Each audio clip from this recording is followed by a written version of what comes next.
Buenos días, buenas tardes, buenas noches a todos y a todas. Hoy me encuentro una vez más acá tratando de hacerles algún material que pudiera servirnos para facilitar el proceso de enseñanza y aprendizaje que estamos llevando a través del Centro Universitario de Cobán, Alta Verapaz, de la Universidad Mariano Gálvez de Guatemala, en el curso de Derecho Procesal Administrativo. A mi cargo, Carlos Hugo Leal Tot, como tutor y profesor de este curso importante. Y estando ya agotada nuestra vía administrativa que hemos venido aprendiendo, es importante pues ya conocer específicamente lo que es la acción de lesividad que vimos ya hace algunas semanas en cuanto a el mundo de la contienda administrativa que pudiera generar el agotamiento de la vía administrativa. Pues para ello es importante recordarles que estando en el curso de Derecho Procesal Administrativo debemos entender esta rama de las ciencias jurídicas como aquella que estudia las normas que regulan la vía administrativa en cuanto al derecho de defensa que se tiene ante los actos administrativos que se materializan a través de alguna resolución administrativa, además del proceso de lo contencioso administrativo y otros procesos que acompañan esta resolución de conflictos. Además, este derecho procesal administrativo pues se va a proponer estudiar la actitud de las partes. Entonces, clasificando en tres elementos básicos del derecho procesal administrativo, podemos resumirlos como el derecho de petición, el derecho de defensa ante los actos administrativos que se puede materializar a través de los recursos administrativos y el proceso contencioso administrativo en el que ya participa un tercero imparcial. Bien, el derecho procesal administrativo entonces es lo que ya mencionamos como esa rama de las ciencias jurídicas que van a estudiar las normas que regulan el comportamiento de la administración pública en la vía administrativa, así como la vía judicial de la administración ante un órgano jurisdiccional, el proceso que conlleva y la actitud de las partes. Y propiamente el proceso contencioso administrativo, que es lo que nos trae hasta acá, lo vamos a entender como aquel que sigue el administrado en forma general y excepcionalmente la misma administración para cuando un acto administrativo definitivo le ha vulnerado sus derechos o ha afectado sus intereses, desde luego con el objeto de que se proceda al restablecimiento o reparación del mismo. Bien, para poder llegar a ese proceso contencioso administrativo, como requisito indispensable es haber resuelto pues o agotado la vía administrativa propiamente dicha a través de los recursos o la interposición de los recursos de revocatoria y reposición que bien han aplicado y que han puesto en práctica a través de los exámenes correspondientes a este curso muy importante. A partir de ello, la otra vía para poder llegar a la contienda administrativa es lo que nos establece la Constitución Política de la República en cuanto a la materia de resolución de controversias derivado de del otorgamiento propiamente de contratos y de concesiones administrativas, y para ello pues vamos a encontrarlo específicamente en el artículo 221 constitucional, y cito textualmente que el Tribunal de lo Contencioso Administrativo tiene como función la de contralor de la juridicidad de la administración pública y tiene atribuciones para conocer en caso de contienda por actos o resoluciones de la administración de las entidades descentralizadas y autónomas del Estado, así como los casos de controversias derivadas de contratos y concesiones administrativas. Entendido y resumido de esa manera, la función básica del Tribunal de lo Contencioso Administrativo se divide en tres. Primero, controla la juridicidad de la administración pública. Luego, conoce dos tipos de contienda. Uno, los que se derivan de los actos y resoluciones de la administración pública y de las entidades descentralizadas y autónomas. Y tercero, de esas mismas controversias que pudieran derivarse del otorgamiento de contratos y concesiones administrativas. La primera parte, la que es de conocer las contiendas por actos y resoluciones, está agotada a través del planteamiento de los recursos administrativos que conllevan como requisito indispensable poderlos interponer o poder interponer este proceso contencioso es que hayan causado estado y que vulneren un derecho del demandante reconocido por una ley, reglamento o resolución, como lo establece el artículo 20 de la ley de lo contencioso administrativo. Reforzamos también la razón de ser del Tribunal de lo Contencioso Administrativo, en cuanto que el artículo 19 de esta misma ley de lo contencioso establece que el proceso contencioso administrativo deriva en caso de contienda de actos y resoluciones y de contratos y concesiones administrativas de la administración pública. Esta segunda parte o esta última parte es la que se va a generar a través de algo que se llama acción de lesividad. Entonces, es importante conocer primero que la acción de lesividad es el que genera, o la posibilidad de que se genere a través de el otorgamiento de un contrato administrativo. Para eso es importante recordarles primero que en la ley de contrataciones del Estado de Guatemala vamos a encontrar en el artículo 46 hasta el artículo 70, es decir, la regulación de los contratos y concesiones, o primeramente los contratos, en el artículo 46 al 70, y ahí nos damos cuenta que la ley de contrataciones del Estado de Guatemala, a través del decreto 5792, pues se propone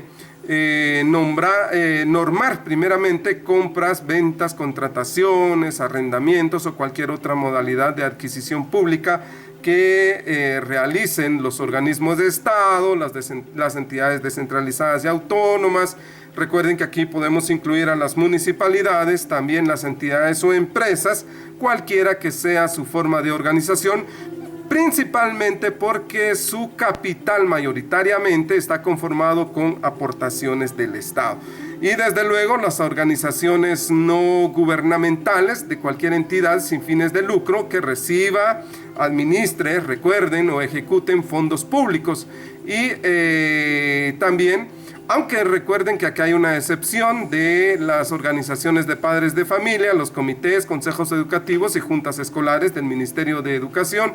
y también están obligadas a ejecutar esta ley o cumplir con esta ley todas las entidades, cualquiera que sea su naturaleza, que tengan como fuente de ingresos total o parcialmente los recursos que devienen del Estado. Bueno, habiendo hecho esta aclaración, también tenemos que tener claro que en el artículo 95 de la ley de contrataciones se establece también las concesiones. Y en este artículo 95 vamos a encontrar, y lo vamos a leer textualmente, que dice que una concesión es la facultad que el Estado otorga a particulares para que por su cuenta y riesgo construyan, produzcan, monten, instalen, mejoren, adicionen, conserven, restauren y administren una obra, bien o servicio público bajo el control de la entidad pública concedente, con o sin ocupación de bienes públicos, a cambio de una remuneración que el particular cobre a los usuarios de la obra, bien o servicio. Entonces, en este orden de ideas, el Estado, o es una obligación mínima que tiene el Estado, de obtener los derechos de los servicios concesionados, rescatar el servicio por causa de utilidad pública, tales como servicio deficiente, aumento desmedido de precios o por fuerza mayor o caso fortuito. También tiene la facultad de revisar las tarifas y velar por que sean estas las que se cobren y supervisar la ejecución de la concesión hasta su vencimiento. Es importante también que la concesión, o tener claro que la concesión puede finalizar por cumplimiento de plazo, rescisión de los casos que se establezcan en el contrato respectivo o por revocación por conducto del Ejecutivo a consideración y eventual aprobación del Congreso de la República. Cuando hablamos del Ejecutivo, entonces estamos hablando de la famosa acción de lesividad, que es la que encontramos en el artículo 20, que recuerdan ustedes, que ya hemos visto. Dice que para iniciar el proceso contencioso administrativo basta con que se haya agotado la vía administrativa, siempre y cuando que esa resolución haya causado estado o que vulnere los derechos. Sin embargo, establece que si el proceso es planteado por la administración, por sus actos o resoluciones, no será necesario que concurran los requisitos que les acabo de decir, que siempre que el acto o resolución haya sido declarado lesivo para los intereses del Estado, en acuerdo gubernativo emitido por el presidente de la República en Consejo de Ministros. Esta declaración solo podrá hacerse dentro de los 3 años siguientes a la fecha de la resolución o acto que la origina. Bueno, entonces para ello es importante hablar entonces de la acción de lesividad. Solo olvidaba decirles que un contrato administrativo, para refrescarles la memoria, podemos definirla como un contrato público, ¿verdad?, que regula un negocio jurídico, tiene que ser de derecho público, ¿verdad?, impuesto básicamente por la administración pública, en el que el contratista solo se adhiere a los intereses del Estado. Es decir, que el contrato administrativo lo podemos definir como un negocio jurídico de derecho público, como un acuerdo creador de relaciones jurídicas por el simple consentimiento de adhesión, ahí está la clave, del particular a relacionarse previamente de forma establecida por la misma administración. Entonces, en ese orden de idea, vamos a entender que la lesividad, cuando hablamos de lesividad, nos referimos a la lesión que se le provoca a alguien. Y ese alguien, en nuestro caso, es la propia administración pública. La lesión, entonces, puede ser muy importante y puede determinarse en una forma objetiva o subjetiva. La primera, que es la objetiva, se da cuando existe una considerable o grande desproporción entre las prestaciones que una u otra parte asume en un acto jurídico bilateral, y la subjetiva se da cuando existe una notable o grosera desproporción en las prestaciones de las partes en un acto jurídico bilateral, pero esto se debe al aprovechamiento que uno de los sujetos hace de la situación de inferioridad en que se encuentra el otro, que es la contraparte en el acto jurídico. Muy bien, entonces, la acción de lesividad, unos le llaman lesividad administrativa. Pues esa lesividad administrativa, entonces le vamos a llamar como una acción que conforma un proceso administrativo especial entablado por la misma administración. Por eso en nuestra definición hablamos que el proceso contencioso administrativo es un acto jurídico planteado regularmente por el particular, pero de forma excepcional por la misma administración. Entonces, esa acción se va a materializar a través de una demanda que busque la anulación de un acto administrativo que declaró derecho a favor de un particular, pero que además es ilegal. Entonces, esa esa acción de lesividad la vamos a entender como la lesión, ¿verdad?, que causa los efectos de un acto administrativo en contra de la misma administración pública. Entonces, esa acción de lesividad puede ser porque es lesivo a los intereses del mismo Estado. De esa suerte, entonces, para interponer la acción de lesividad, vamos a encontrar que existe un procedimiento administrativo previo y es el que vamos a darles a conocer. Esta acción de lesividad,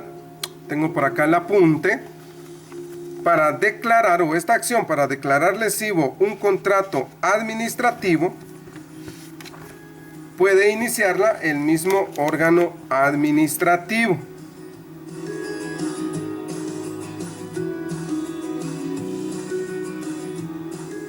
Y la vamos a dividir de la siguiente manera. Aquí es un poco más rápido y un poco más sencillo para que tengamos idea de cómo funciona. Y con esto terminamos.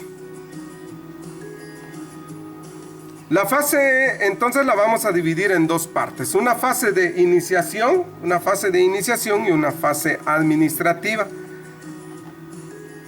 La fase de iniciación primero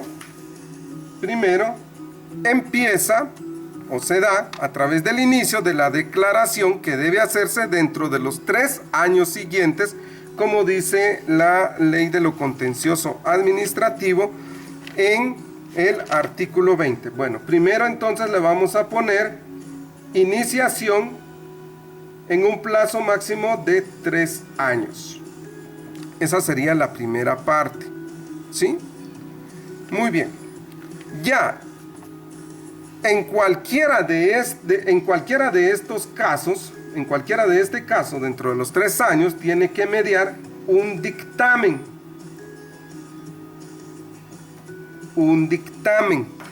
Ese dictamen tiene que ser emitido por la Procuraduría General de la Nación. Sin embargo, este dictamen puede que sí o puede que no sea fundamental, ya que los dictámenes de la PGN, según la Ley de lo Contencioso Administrativo, o según la doctrina de lo contencioso administrativo, para mejor decir, no tienen efectos vinculantes. Así que ese estudio o dictamen de la PGN, independientemente de que sea favorable o desfavorable, el órgano administrativo que inició la acción de lesividad debe seguir en sí. Muy bien. Una vez entonces que el órgano administrativo ha hecho el estudio con el dictamen de la Procuraduría General de la Nación, entonces se lo va a mandar en expediente, ¿verdad? El expediente se cursa a la Procuraduría General de la Nación. Teniendo entonces ese proyecto, entonces la Procuraduría General de la Nación lo que tiene que hacer es elaborar o hacer una orientación en cuanto a la acción de lesividad y sugerir ya la elaboración del proyecto de acuerdo gubernativo que va a contener la acción de lesividad al órgano administrativo correspondiente. Y entonces, teniendo el órgano administrativo correspondiente el inicio de la investigación, el dictamen de la PGN elabora un proyecto de acuerdo gubernativo y lo va a enviar a la Secretaría General de la Presidencia de la República, la cual, de acuerdo al trabajo interno que realiza, puede hacer entonces que se emitan opiniones en cuanto a la procedencia o no de dicho acuerdo gubernativo. Muy bien, a partir de esa aprobación del acuerdo gubernativo, entonces se ratifica la posibilidad de que existe lesividad y entonces se remite al presidente de la República, quien en Consejo de Ministros, como dice el artículo 20 de la Ley de lo Contencioso Administrativo, va a terminar de darle la legalidad y la juridicidad de acción de lesividad, firmando entonces la declaración de lesividad, que puede además ser total o parcial. Muy bien, luego encontramos que este acuerdo gubernativo va a ser publicado en el diario oficial. Esto es muy importante porque en ese acuerdo gubernativo vamos a encontrar no solamente el hecho de declarar lesivo un contrato o una concesión, sino aparte la facultad hacia el Procurador General de la Nación para que éste, en representación del Estado, proceda a hacer o a iniciar el proceso contencioso administrativo. Esto es la acción de lesividad. Hemos visto entonces de dónde viene el proceso contencioso administrativo, qué lo origina, que es la contienda que puede surgir por los actos y resoluciones administrativas, y la contienda por contratos y o concesiones, habiendo entendido que son los contratos, porque existen una diversidad que no son nuestro objeto de estudio, pero que sí originan una posibilidad de que dicho contrato o concesión pudiera ser lesivo a los intereses del Estado. Y por último, hemos visto entonces el procedimiento administrativo que podemos resumir en fase de iniciación, ¿verdad? A través del órgano que inicia dentro de los 3 años la investigación para establecer si es lesivo o si existe la posibilidad de lesividad o no. Luego, con el dictamen de la PGN se envía a la Secretaría General de la Presidencia, quien lo analiza, y si efectivamente existe la lesividad, entonces se traslada al presidente de la República en Consejo de Ministros para que éste a su vez firme el acuerdo gubernativo, que va a contener no solo la declaratoria de lesividad, que puede ser total o parcial, sino también la facultad, o se faculta de una vez al Procurador General de la Nación para que en nombre del Estado inicie lo que se llama la fase judicial, proceso contencioso administrativo. Bien, entonces, en base a lo que hemos visto y la ley, procedemos a ordenar en estos momentos, cada quien de acuerdo a su leal saber y entender, además de otros aportes e investigaciones que pudieran encontrar ustedes, a armar entonces el procedimiento administrativo de la acción de lesividad. Y solo para terminar, y antes de hacer este trabajo, tenemos que mencionar algunos ejemplos concretos, como los casos de FEGUA, que se había argumentado el otorgamiento de un contrato de uso oneroso, o el caso de Ferrovías, en el cual también en el marco de la ley se plantearon procesos de demanda dentro de lo contencioso administrativo. Este es el tema de esta mañana, parte, o esta tarde, o esta noche, conforme ustedes vayan viendo el video, que les da la idea entonces de lo que es la acción de lesividad. Y a partir de acá, entonces, tomaremos a continuación toda la fase, todas las etapas, todos los pasos que conllevan desde la demanda inicial, el proceso contencioso administrativo, de acuerdo primordialmente a la ley de lo contencioso administrativo, y posterior la supletoriedad de las leyes, básicamente el Código Procesal Civil y Mercantil, la ley del organismo judicial y la ley de amparo, y por supuesto la Constitución Política de la República y algunas otras leyes que nos hablan de las obligaciones que tenemos como abogados en un evento procesal como el que estamos analizando. Muchas gracias. Continuamos en otro video para seguir hablando del fascinante mundo del proceso contencioso administrativo.